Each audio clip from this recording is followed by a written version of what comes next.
नमस्ते दोस्तों, स्वागत है आप सभी का होम साइंस क्लासेस में। आज के क्लास में भी अभी जो हम प्रैक्टिस कर रहे हैं उसी तरीके की प्रैक्टिस है, इसमें कोई नई चीज़ नहीं है। तो सेशन से जुड़े रहिए, मन से पढ़ाई करिए, एन्जॉयमेंट के साथ पढ़ाई करिए।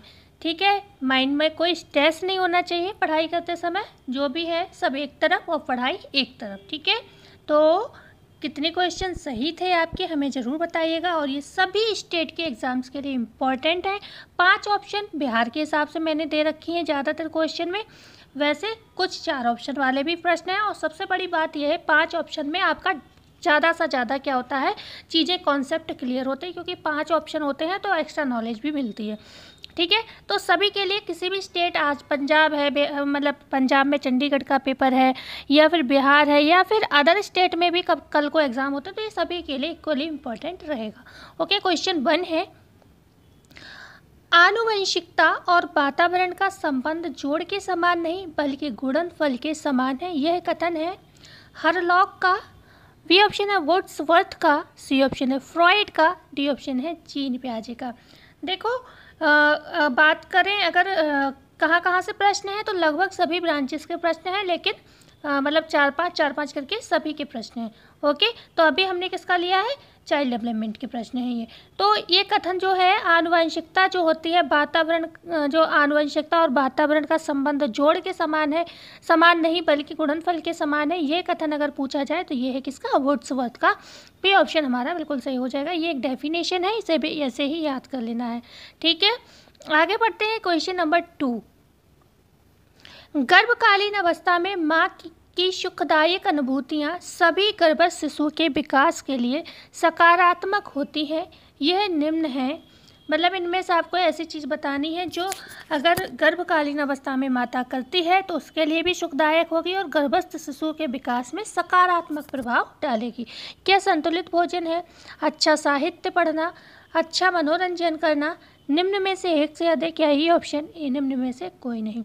तो भाई इनमें से क्या क्या कार्य ऐसे हैं जो माता के लिए भी सुखदायक है और बच्चे पर भी क्या होता है, सकारात्मक प्रभाव डालेंगी। तो ये हो जाएगा डी ऑप्शन, निम्न में से एक से अधिक। ठीक है, संतुलित भोजन भी जरूरी है, अच्छा साहित्य पढ़ो, मन अच्छा रहेगा, साफ रहेगा, तो बच्चे का दिमाग भी जो होगा शार्प होगा और सकारात्मक होगा। और मनोरंजन तो भाई सभी के लिए ज़रूरी है। क्वेश्चन नंबर 3 है, बहिर्मुखी बालकों का विकास डैश क्या तीव्र गति से होता है। बी ऑप्शन है समायोजन आसानी से कर लेते हैं, सी ऑप्शन है विकास कुंठित हो जाता है, डी ऑप्शन है समायोजन व विचारों को प्रकट नहीं कर पाते हैं, ई ऑप्शन है निम्न में से एक से अधिक। बहिर्मुखी बालकों का विकास जो होता है उसमें बताना है कि क्या क्या होता है, या फिर क्या मतलब इसमें से क्या आपको ऐसा लग रहा है होता है क्या नहीं होता। अगर ये पता चल गया क्या क्या नहीं होता है तो भी आंसर कर जाओगे सही। ठीक है, तो क्या क्या होता है भाई, विकास की गति बहिर्मुखी बच्चों की क्या होती, तीव्र होती है। भाई बहिर्मुखी हैं, हंसते हैं, बोलते हैं, खेलते हैं, कूदते हैं, सब कुछ करते हैं। ठीक है, खुश रहते हैं, संतुष्ट रहते हैं, तो वो तीव्र गति से विकास करते हैं। और क्या है, खुश रहते हैं, हंसते हैं, बोलते हैं, क्या कर लेते हैं, समायोजन भी कर लेते हैं लोगों के साथ। ठीक है, लेकिन अगर कहें विकास कुंठित हो जाता है, ये बात गलत होती है। विकास बहिर्मुखी का कुंठित नहीं होता है, जो अंतर्मुखी होते हैं उनका विकास कुंठित हो सकता है।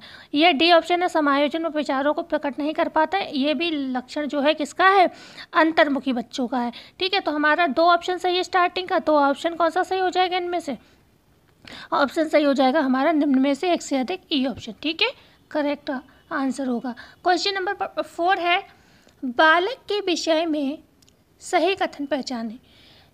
क्या ये 9 से 12 माह की आयु में चलना प्रारंभ कर देते हैं। बी ऑप्शन है 3 से 4 माह की आयु में भाषा का विकास प्रारंभ हो जाता है, सी ऑप्शन है 5 से 6 माह में दांत निकलना प्रारंभ हो जाते हैं, या डी ऑप्शन है ये 9 से 12 माह में दौड़ना प्रारंभ कर देते हैं, या फिर ई ऑप्शन है एक से अधिक सही है। क्या आपको पता है, बड़ी बात यह है कि इनमें आपको चीज़ें क्लियर हो जाती हैं कि अच्छा ये भी होता है, ये भी होता है। जैसे कि अगर हम बात करें, ये ऑप्शन सही है, क्या होता है, 9 से 12 माह की आयु में चलना प्रारंभ होते हैं। तो मतलब कह सकते हैं 9 से 12 महीने में बच्चे चलना स्टार्ट कर देते, प्रारंभ का मतलब स्टार्ट कर देते। तो आपको ये चीज़ें पूछी जाती हैं, ये भी क्लियर हो गया। दूसरा ऑप्शन दिया है 3 से 4 माह की आयु में भाषा का विकास प्रारंभ होता है। ठीक है, माह की आयु में भाषा का विकास प्रारंभ होता है, तो बिल्कुल प्रारंभ तो हो जाता है ना। 3 से 4 माह की आयु में भाषा का विकास प्रारंभ हो जाता है। ठीक है, बकाया धीरे धीरे सीखता रहता है, वो बोलने तो लगता ही है ना, हल्का सा ऊ पू जो भी बोलता है मतलब बोलने लगता है। ठीक है, सबकी अपनी भाषा होती है, उस हिसाब से बच्चे बोलने लगते हैं, छोटी मोटी आवाज़ें निकालने लगते हैं। ठीक है, दांत भी क्या होता है 5 से 6 महीने में निकलने लगते हैं, ये बात भी सही है। 2 ऑप्शन जो मतलब एक ऑप्शन गलत है। क्या गलत है? ये 9 से 12 माह में दौड़ना प्रारंभ कर देते हैं, तो दौड़ते नहीं हैं, यहाँ पर चलना प्रारंभ करते हैं, तो ये गलत हो जाएगा। तो भी ये ऑप्शन सही होगा, एक से अधिक सही है। ठीक है, बढ़ते क्वेश्चन नंबर 5 पर। बाल विकास का अध्ययन महत्वपूर्ण है बालकों के उचित पालन पोषण के लिए। बी ऑप्शन है बालकों के सर्वांगीण विकास के लिए। सी ऑप्शन है बालकों के व्यवहार को नियंत्रित करने के लिए। डी ऑप्शन है अच्छे नागरिकों के निर्माण के लिए। ई ऑप्शन है निम्न में से कोई भी नहीं। तो बालक के विकास का अध्ययन महत्वपूर्ण क्यों है, इनमें से बताना है भाई। ई ऑप्शन तक दिया है, 5 ऑप्शन दिए हैं मतलब, तो इनमें से क्या सबसे बेस्ट है? देखो सभी चीज़ें सही हैं, सही तो सभी हैं, लेकिन ऑप्शन तो नहीं मिल रहा ना, तो क्या करोगे इसमें? सबसे ज़्यादा महत्वपूर्ण कौन सा है भाई? उचित पालन पोषण बालकों के सर्वांगीण विकास में ही आ जाएगा। बालकों के व्यवहार का अध्ययन भी किस में आ जाएगा? सर्वांगीण विकास में आ जाएगा। अच्छे नागरिकों के निर्माण में भी क्या होगा? सर्वांगीण विकास, मतलब सर्वांगीण में सब कुछ आ जाएगा। सर्वांगीण कह दिया मतलब सब कुछ कह दिया। ठीक है, तो बाल विकास का अध्ययन बच्चों के संपूर्ण विकास सर्वांगीण विकास के लिए महत्वपूर्ण है। तो सबसे अच्छा ऑप्शन बी वाला है। बकाया ए भी सही है, सी भी सही है, डी भी सही है। ओके, क्वेश्चन नंबर 6 है रक्त का पीएच मान कितना होता है? रक्त के विषय में कुछ प्रश्न है। रक्त का पीएच मान है 7, 7.2, 7.3, 7.4। क्या होगा पीएच? बताइए, किसी को पता है? कमेंट में कर सकते हैं। रक्त क्या है? रक्त के विषय में अगर पूछे हम तो क्या है? ये तरल संयोजी ऊतक है। ठीक है, कनेक्टिव टिश्यू है। क्या है? तरल संयोजी ऊतक है रक्त, पता ही होगा इतना। तो इसका पीएच आपको बताना। पहले हम कुछ तत्व और जान लेते हैं रक्त ब्लड के विषय में। देखो रक्त अभी हमने बताया तरल संयोजी ऊतक है। अगर आपसे पूछा जाए कि रक्त है क्या, तो ये है कोशिकाओं का समूह। क्या है? कोशिकाओं का समूह है रक्त। ठीक है, तरल संयोजी ऊतक है और कोशिकाओं का क्या है? ये समूह है। ठीक है, रक्त। और अगर बात करें एक सामान्य व्यक्ति के शरीर में कितना ब्लड होता है, तो 5 से 6 लीटर ब्लड होता है एक सामान्य। महिला में कहते हैं आधा लीटर कम होता है। अगर मान लो पुरुष में 5 लीटर है तो महिला में 4.5 होगा। अगर 6 लीटर है, वैसे तो 5 ही लीटर होता है, तो 4.5 होगा। ठीक है, मेन आंसर तो 5 लीटर ही माना जाता है, लेकिन अगर ऐसे में पूछा जाए तो 5 से 6 लीटर होता है। अगर 2 ऑप्शन है मतलब नंबर पड़े हैं 2, तो 2 नंबरों में 5 से 6 लीटर ही आंसर ज़्यादातर होता है। ठीक है, इतनी चीज़ आपको पता है। रक्त निर्माण की प्रक्रिया हेमेटोपोइसिस कहलाती है। ये भी हमने शायद कल परसों के क्वेश्चन में डिस्कस किया। रक्त की जो कोशिका होती है उसका नाम क्या है पूछा जाए तो हेमेटोपोइसिस होती है। रक्त का अध्ययन क्या कहलाता है? हेमेटोलॉजी कहलाता है। ठीक है, जो बच्चों में रक्त का विकास होता है, निर्माण होता है, किस में होता है? तो वो होता है यकृत में। जो शिशु भ्रूण होते हैं उनमें क्या होता है? यकृत में होता है रक्त का निर्माण। और जो हम लोग होते हैं, बड़े लोग होते हैं, वो उनका किस में निर्माण होता है? प्लीहा में होता है, तिल्ली में। ठीक है, प्लीहा तिल्ली में। अब हम बता देते हैं आपको आंसर। 7.4 जो है रक्त का पीएच होगा। ये इंपॉर्टेंट फैक्ट्स थे जो आपको पता होने चाहिए।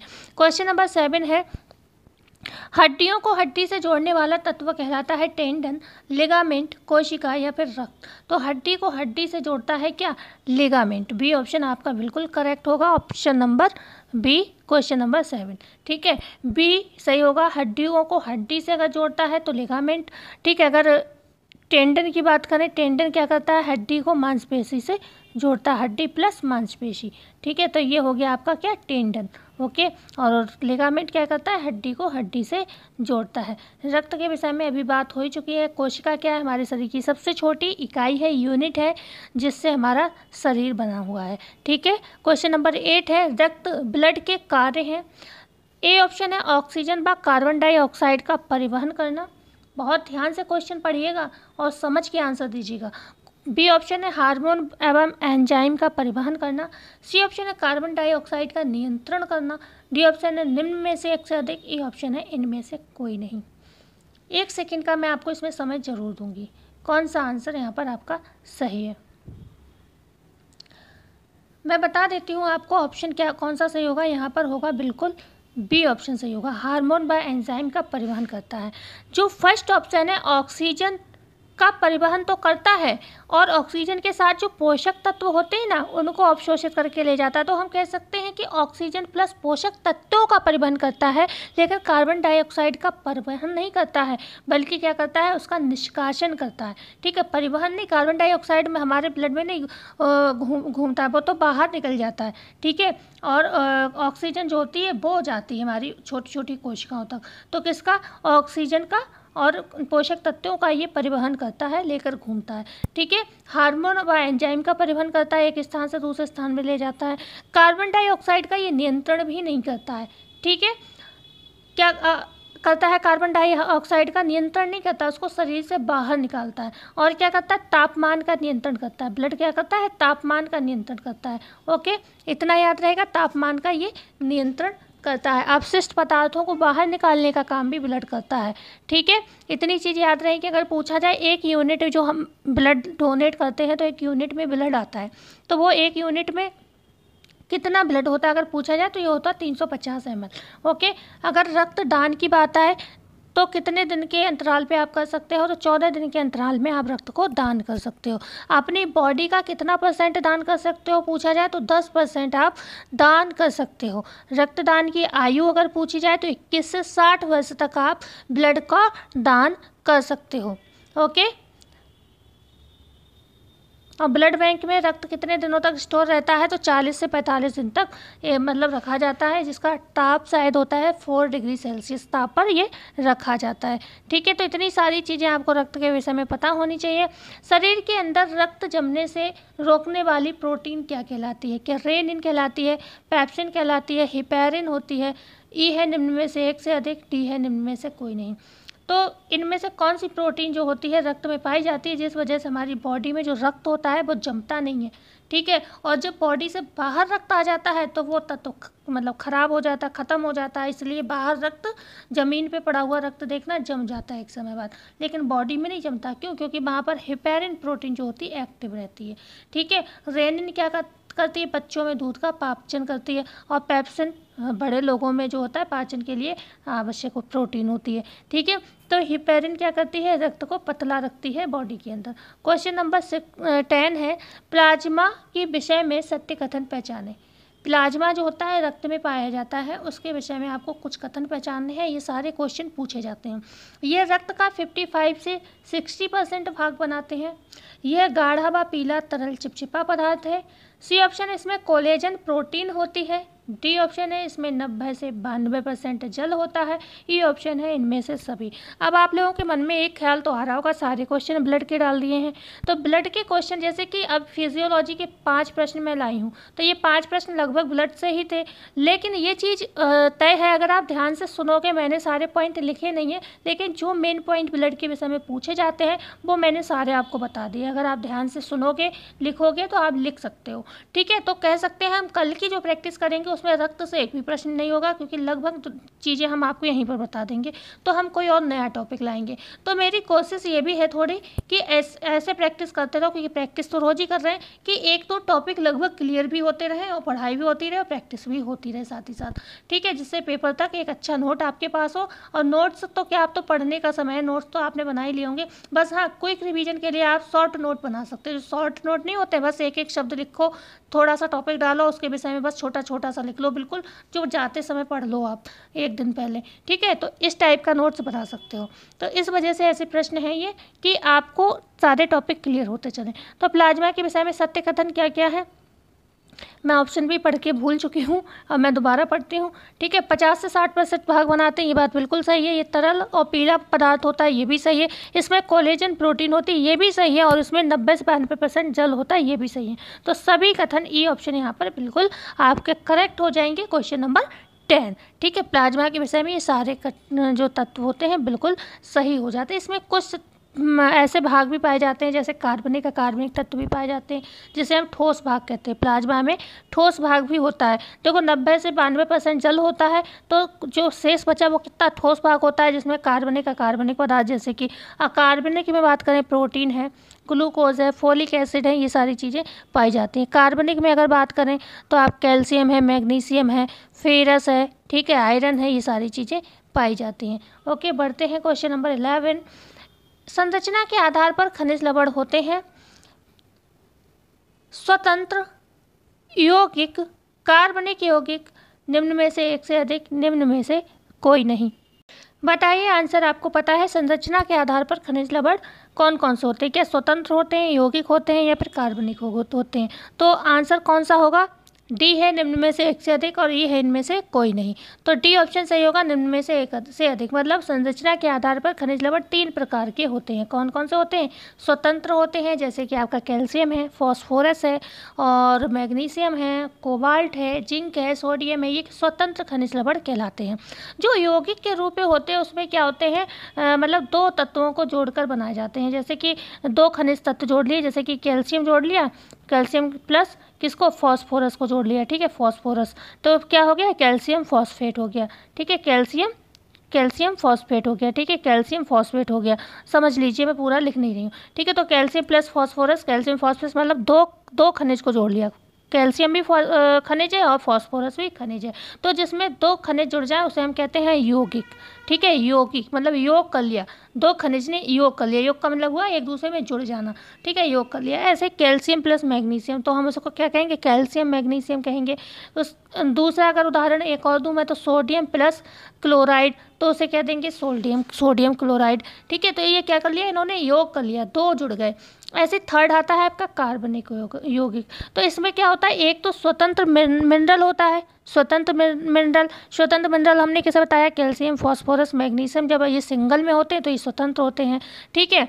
तो यौगिक में अभी मैंने आपको क्या बताया? 2 स्वतंत्र मिनरल जब जुड़ते हैं तब क्या बनता है? यौगिक बनते हैं। अब जैसे अभी हमने उदाहरण दिया था कैल्शियम प्लस फॉस्फोरस, ठीक है, कैल्शियम फॉस्फेट हो गया। ऐसे ही अगर कार्बनिक यौगिक की बात हो, अब कार्बन शब्द आ गया, तो इसमें एक तो स्वतंत्र मिनरल होगा, ठीक है, दूसरा एक कार्बनिक या अकार्बनिक तत्व होगा साथ में। जैसे कि कार्बनिक और अकार्बनिक तत्व होगा, जैसे कि संग में प्रोटीन जुड़ गया, ठीक है, कार्बोहाइड्रेट जोड़ लिया, ओके। जैसे कि फास्फोरस है प्लस फैट को जोड़ लिया तो क्या हो जाएगा? फास्फोलिपिड। फैट को लिपिड भी कहते हैं, ठीक है। फॉस्फोरस के साथ वसा को जोड़ लिया तो क्या हो गया? फास्फोलिपिड हो गया। या फिर फास्फोरस के साथ प्रोटीन जोड़ लिया तो प्रोटीन हो गया, ठीक है। तो ऐसे करके ये होता है। बढ़ते हैं आगे। क्वेश्चन नंबर 12 है, खनिज लवण होते हैं कार्बनिक तत्व, उत्प्रेरक तत्व, अवशोषक तत्व। डी ऑप्शन है निम्न में से एक से अधिक, ई ऑप्शन है इनमें से कोई नहीं। तो जो हमारे खनिज लवण होते हैं वो क्या होते हैं? वो होते हैं उत्प्रेरक तत्व, ठीक है। कैटालिक इनको बोलते हैं, तो बी ऑप्शन बिल्कुल सही हो जाएगा, ओके। बकाया जो आपके फैट हैं, प्रोटीन हैं, ये वसा हैं, ये सब कार्बनिक तत्व के उदाहरण हैं। खनिज लवण आपका अकार्बनिक तत्व है। कैल्शियम के कार्य क्या हैं? ए ऑप्शन हड्डी व दांतों के निर्माण में सहायक होता है, बी ऑप्शन है रक्त को जमाने में सहायक है, सी ऑप्शन है मांसपेशियों के संकुचन में सहायक है, डी ऑप्शन है विटामिन B12 के अवशोषण में सहायक है, ई ऑप्शन है उपर्युक्त सही। सभी कैल्शियम के कार्य आपको बताने हैं। तो जो कैल्शियम है ये हमारे शरीर में मल्टी टाइप के वर्क करता है, ठीक है, मल्टी टाइप के। ये हड्डी व दांतों के निर्माण में भी सहायक है, ये रक्त को जमाने में भी सहायक है, ये मांसपेशियों के संकुचन में भी सहायक है और B12 के अवशोषण में भी सहायक है। तो ये ऑप्शन बिल्कुल सही हो जाएगा। क्वेश्चन नंबर 14, कैल्शियम की अधिकता से होने वाली समस्या है। अधिकता से पूछी जा रही है, ध्यान रखिएगा, कमी से नहीं। Tetani, milk alkaline syndrome,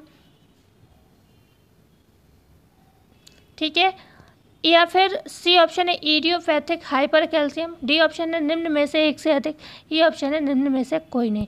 calcium की अधिकता से होने वाली समस्या कौन सी है?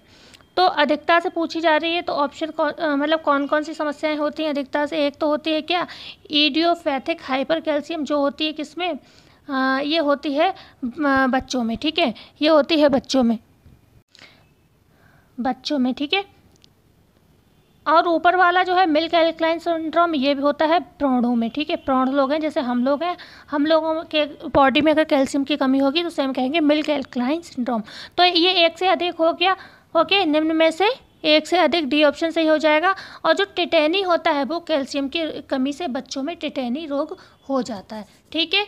कैल्शियम का जो जमाव होता है बॉडी में, जैसे कैल्शियम आपकी इस रक्त में ज़्यादा होता है तो ये हड्डियों में जम जाता है, तो इसको हम कहते हैं कि कैल्सिफिकेशन। ठीक है, जमाव कहलाता है कैल्सिफिकेशन।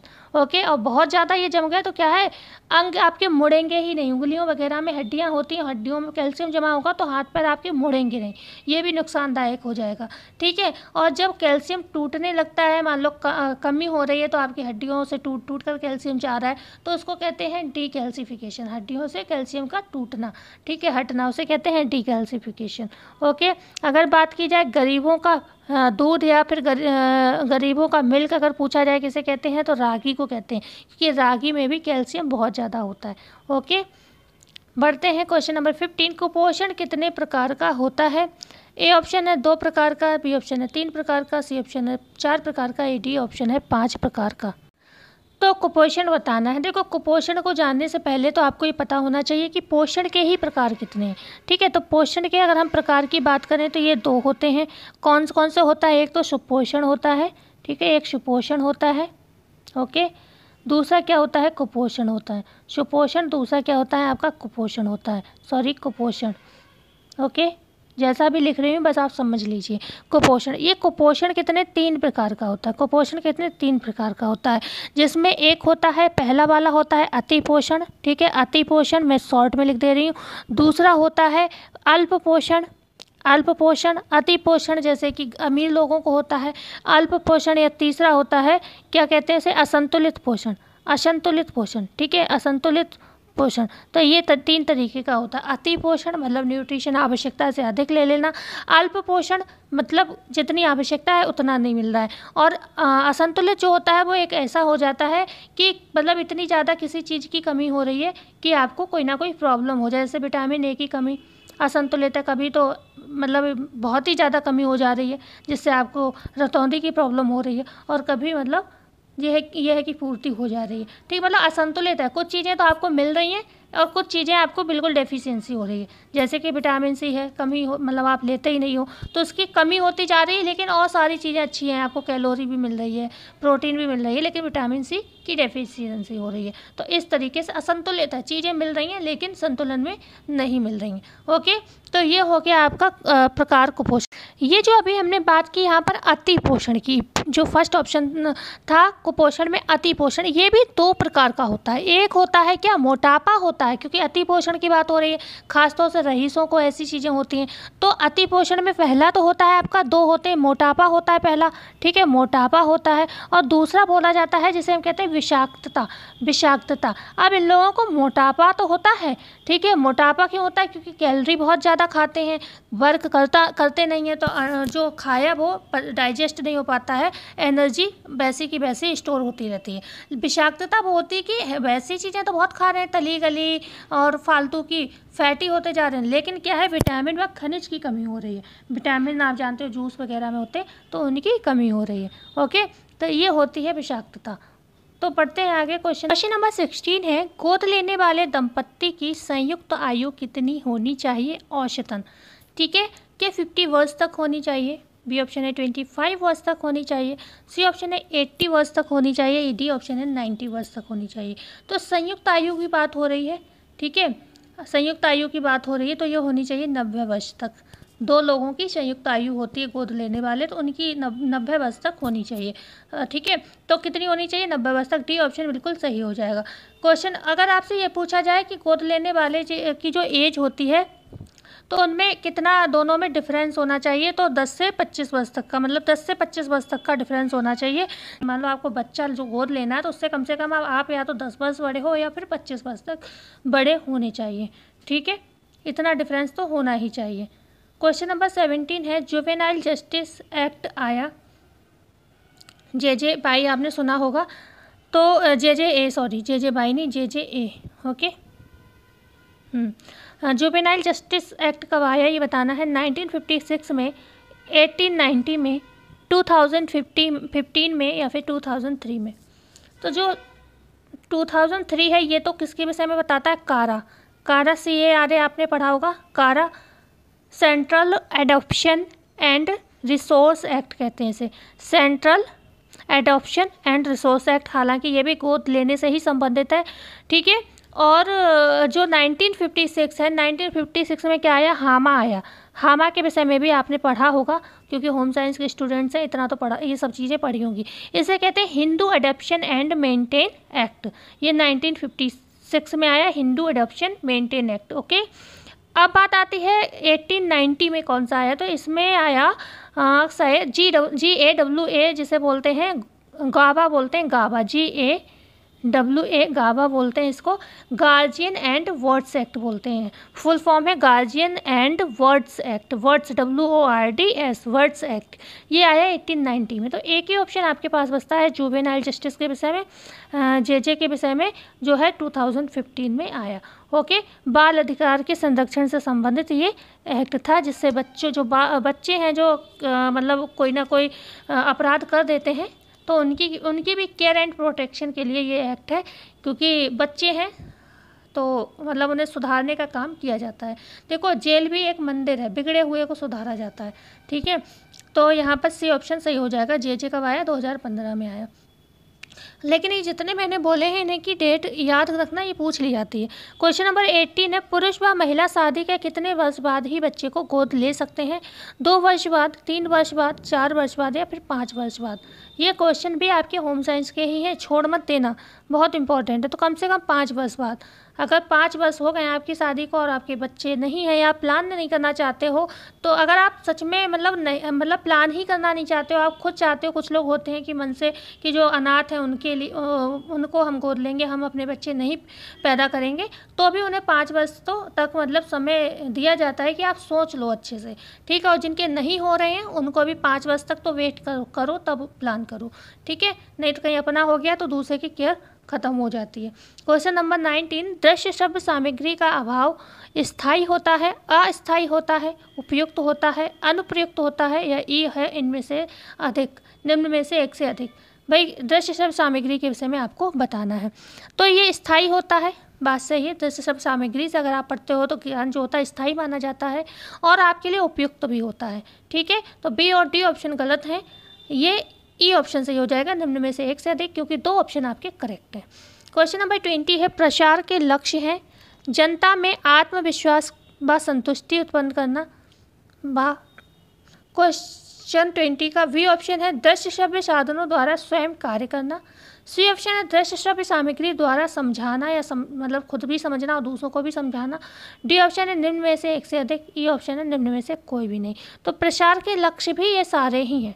ठीक है, सभी हैं, एक से अधिक हो जाएगा, डी ऑप्शन सही हो जाएगा। जो हम प्रसार शिक्षा में कार्य करते हैं तो वो जनता में आत्मविश्वास पैदा करने के लिए और उन्हें संतुष्ट करने के लिए। ठीक है, अगर वो सेटिस्फाइड नहीं हुए आपके काम से तो वो आपके कार्य में ना भाग लेंगे, ना मतलब आपको सपोर्ट करेंगे।